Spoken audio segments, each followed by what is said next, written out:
মই যেহেতু বৰ্তমান উপস্থিত আছোঁ ব্ৰহ্মপুত্ৰৰ নৈৰ পাৰত যেহেতু ব্ৰহ্মপুত্ৰৰ নৈৰ পাৰত এক নদন বদন এক পৰিৱেশ যেহেতু ইয়াত বিভিন্ন শস্যৰে এক ভৰপূৰ এখন অঞ্চল যেহেতু এইসকল ৰাইজ যেহেতু এখন সম্পূৰ্ণ এখন ভিতৰুৱা অঞ্চল যেহেতু ক'ব লাগিব যে বৰ্তমান অসমত নিবনুৱা সংখ্যা বৃদ্ধি পাই থকা সময়তেই যেহেতু বহিৰাজ্যত কৰ্মসংস্থাপন বিচাৰি দাপলি মেলাৰ সময়তেই ইয়াতেই যিসকল নৈপৰীয়া ৰাইজ মাজৰবাৰী অঞ্চলৰ ইয়াতেই বহু যুৱকে জলকীয়া খেতি বিলাহী খেতি আৰু কবি বিভিন্ন ধৰণৰ শস্য ইয়াত কৰি খেতি কৰি ইয়াতে স্বাৱলম্বিতাৰ পথ দাঙি ধৰা দেখা গৈছে মই পোনে পোনে এই দৃশ্য দেখুৱাবৰ কাৰণে মোৰ সতীৰ্থক পুনৰ অনুৰোধ জনাইছোঁ আৰু লগে লগে ইয়াত যিসকল কৃষিৰ লগত জড়িত তেওঁলোকৰ পৰা আমি কথা পাতিব যত্ন কৰিম আছে আচলতে কিমান বিঘা কৰিছে আৰু কি ক'ব নমস্কাৰ মই খেতি একচুৱেলি 26 বিঘামান কৰিছোঁ 26 বিঘাৰ ভিতৰত আপোনাৰ 16 বিঘামান অকল জলকীয়া খেতি কৰিছোঁ বাকীখিনি মানে আপোনাৰ বন্ধাকবি আছে ব্ৰকলি আছে ফুলকবি আছে ওলকবি আছে আৰু বিনছ আছে এইখিনি আছে উৎপাদন কেনেকুৱা আছে উৎপাদন ঠিকেই হৈছে উৎপাদন ইমান বেয়া হোৱা নাই উৎপাদন ঠিকেই চলি আছে বৰ্তমান সঠিক মূল্য পাইছেনে সঠিক মূল্য বৰ্তমান পোৱা নাই আশা কৰিছোঁ পাম বৰ্তমান মানে মাৰ্কেটখিনিও ডাউন হৈ আছে মানে একচুৱেলি এই ছাইটৰ মানে আমি যিমানখিনি ইয়াত খেতিত যিমানখিনি প্ৰয়োজনীয় বস্তু এইখিনিও মানে আমি একচুৱেলি যোগাৰ ধৰিব পৰা নাই কাৰণ এটাই মানে আমাৰ এগ্ৰিকালচাৰৰ পৰা কিছুমান বস্তু আমাৰ এই ছাইটত নাপাওঁগৈ সেইটোৱে অকণমান দুখিত যে এই বস্তুখিনি পালে মানে ধৰকচোন আৰু অলপ অকণমান মানে কৃষকে যেনেকুৱা মই খেতি কৰিছোঁ মোৰ দেখা দেখি মানে আৰু 10জনে খেতি কৰিব কিছুমান ব্যক্তি আছে তাৰ মানে মাটি আছে খেতি যে কৰিব হাতত পইচা নাই ধৰকচোন এগ্ৰিকালচাৰৰ পৰা যদি কিবা এটা সহায় পায় সেই মানুহটো নিশ্চয় অকণমান হ'লেও মানে অগ্ৰগতি হ'ব খেতি কৰিবলৈ এই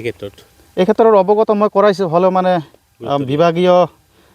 পক্ষৰ পৰা যদি মানুহ আহি অকণমান যদি মানে কিবা এটা তেখেতলোকক জনায় বা আমাক যদি কয় তো তেনেহ'লে আৰু অলপ ভাল পাম মানে শিক্ষকতা কৰাৰ পিছতো কেনেকৈ সময় দিছে খেতিৰ সময় দিছোঁ মানে যেনেকুৱা মই একচুৱেলি 3টা 3:30 মান বজাত একদম এন্ধাৰে থাকে তেতিয়াই মানে ঘৰৰ পৰা আহোঁ ঘৰটো ইয়াৰ পৰা 5 কিলোমিটাৰ দূৰ বাইক লৈ অহাৰ পিছত খেতিত কাম চাম কৰি মেলি আপোনাৰ মেক্সিমাম 7টা 7:30 বজাত আকৌ হাজিৰা চাজিৰা খেতিত লগাই ঘৰত গৈ গা পা ধুই ভাত পানী খাই পিনি স্কুলত যাওঁ স্কুল আকৌ যেতিয়া ছুটি হোৱাৰ পিছত আকৌ আহি পিনি এই যেনেকুৱা আজি খেতিত লাগিছোঁ তো এই ধৰণে মানে লাগি আছোঁ আৰু এই ধৰণে চলি আছোঁ এয়া আছিল যিহেতু তেওঁ এজন শিক্ষক হোৱাৰ পিছতেই এনেদৰে খেতিত ব্যস্ত হোৱা দেখা গৈছে যিহেতু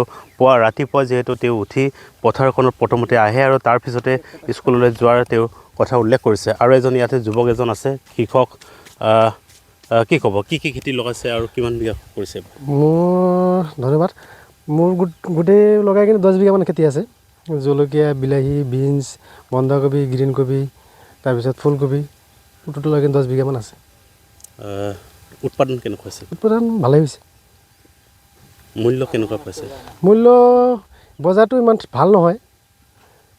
পাম বুলি আশা আছে আৰু পাম ইয়াৰ পৰা উৎপাদিত শাক পাচলিবোৰ ক'ত যায় ডিব্ৰুগড় তাৰপিছত তিনিচুকীয়া জাগুন আৰু কিবা অৰুণাচলতো যায় বেছিভাগ মাল বাহিৰতে যায় ইয়াৰ আমি দেখিছোঁ বহুত ইয়াতে হেক্টৰ ইয়াতে খেতি বিপ্লৱ দেখা গৈছে কিমানটা পৰিয়াল প্ৰায় ইয়াত কৰা গৈছে 100 পৰিয়ালতকৈ বেছি আছে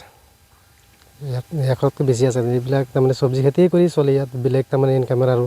ৰাস্তা নাই এয়া আছিল যিহেতু ইতিমধ্যে উল্লেখ কৰা দেখা গৈছে যিসকল ইয়াতে কৃষিৰ বিপ্লৱ সূচনা কৰিছে এইসকল পৰিয়াল যিহেতু ইয়াতেই খেতি কৰি অসমৰ বিভিন্ন ঠাইত ডিব্ৰুগড় তিনিচুকীয়াৰ পৰা আদি কৰি অৰুণাচল প্ৰদেশৰ বিভিন্ন তেওঁলোকে ঠাইলৈ তেওঁলোকে ইয়াৰ পৰা যিসকল উৎপাদিত শাক পাচলি সেইবোৰ পঠিয়া হয় আৰু এটা কথা উল্লেখ কৰিছে যিসকল কৃষি বিভাগে যিহেতু যিসকল ইয়াতে খেতিয়ক তেওঁলোকক কোনো ধৰণৰ তেওঁলোকে সহায় পোৱা নাই তেওঁলোকৰ পৰা অনাগত দিনত তেওঁলোকৰ এই সহায় তেওঁলোকে বিচাৰিছে আৰু এনেদৰে ইয়াতে 100ৰো অধিক পৰিয়াল ইয়াত খেতি কৰি তেওঁলোকে স্বাৱলম্বী হোৱাৰ পথ নিদৰ্শন দাঙি ধৰা দেখা গৈছে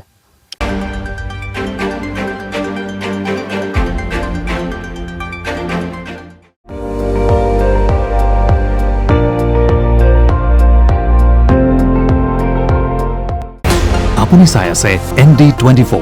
সৰ্বশ্ৰেষ্ঠ নহয় সৰ্বোত্তমৰ দৌৰত